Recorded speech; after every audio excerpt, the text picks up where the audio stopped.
Hi everyone and welcome to my channel. My name's Sophie and this channel is chronicling my journey to get my life back after having been diagnosed with some chronic illnesses. First, if you are seeing this on the day that it is published, Happy New Year. I cannot believe it is 2023 already. Time has been flying by, even though sometimes the days seem really long. The weeks, months, and definitely years have been flying by. I just wanted to make an updated video as sort of a channel overview as to what you can expect to see on this channel. So today I will be going over some of my diagnoses and things that are wrong with me to give you a better idea of what sort of things I'm dealing with and the type of videos that I'll be making as it relates to illnesses. I will start by saying prior to March of 2020 I did have some chronic illnesses. I did have undifferentiated connective tissue disease, which is an autoimmune disease of the connective tissue. But the way autoimmune diseases work, you need, let's say, 5 out of 9 symptoms, and I might only have 4 of the 9.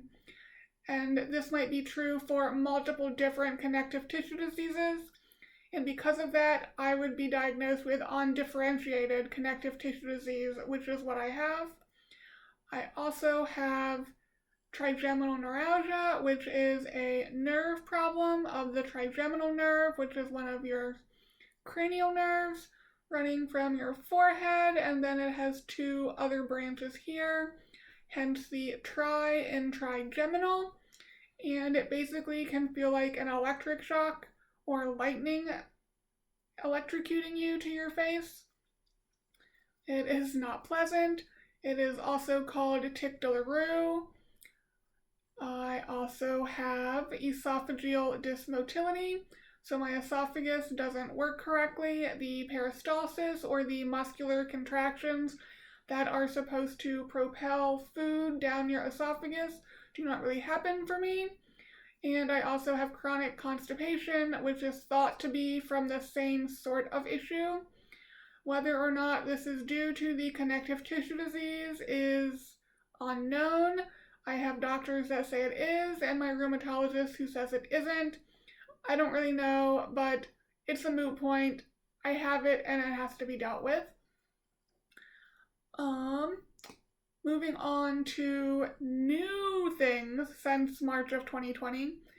The big umbrella of things is probably just going to be dysautonomia, or autonomic dysfunction, so things that your autonomic nervous system controls, such as your heart rate, your blood pressure, your breathing, your respirations, and all of that, don't work normally all the time in me. So I do have orthostatic hypotension. Sometimes when I get out of bed in the morning, I am really lightheaded, and I have passed out before. That actually started in elementary, but now it's a lot more common. That happens at least, I'd say, weekly, and less often than that, I actually have to get back in the bed and lay down, or else I would pass out. I haven't passed out in quite a while now, so that's a good thing. I also have an underactive bladder, which I've made a video about. I will link that down below, as well as preload failure with impaired oxygen extraction. Again, links will be down below for anything I have covered in a previous video. Then, moving away from the dysautonomia or autonomic dysfunction, I have bronchiectasis and lung scarring and or atelectasis, depending on what radiologist you want to believe. Links again down below where I explain what those things are. I also have excessive dynamic airway collapse, which some doctors are considering tracheomalacia, which either one basically just means when I exhale, my trachea collapses. Yeah.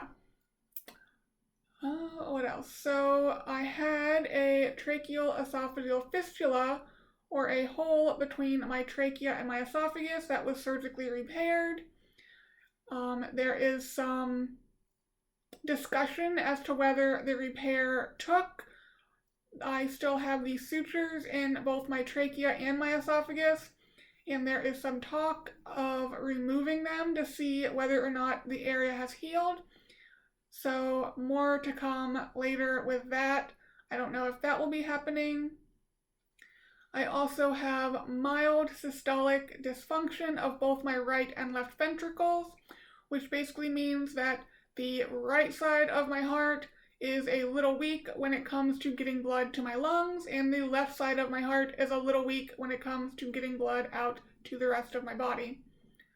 Then I have a possible diagnosis of polycystic ovary syndrome, or PCOS.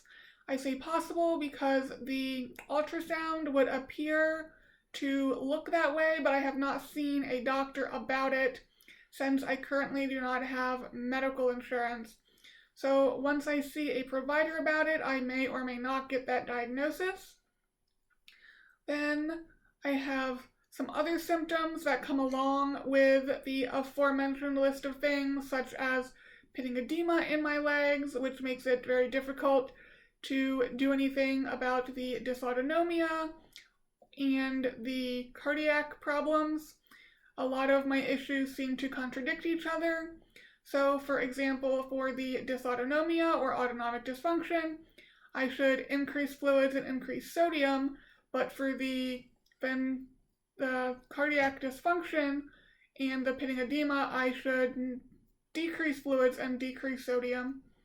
Similarly, with the preload failure, I should do things laying down as much as possible, but with my trachea collapse, when I am laying down, it collapses almost 100%, so that is not the best way for me to do things such as exercise.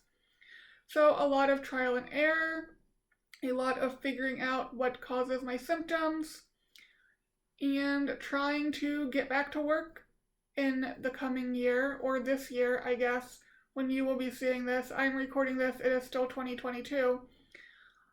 So that is what this channel is going to be. Hopefully, if my life gets back on track, I can do some more exciting type videos like travel and working out. I did used to do powerlifting, and that's something I really would like to get back into, even if I am nowhere near as strong as I used to be. But I think, I'm looking over my list, that is going to do it for this video. Again, I hope everyone is having a good start to the new year, and I hope 2023 is a good year for everyone. I will talk to you guys in the next one. Bye, guys.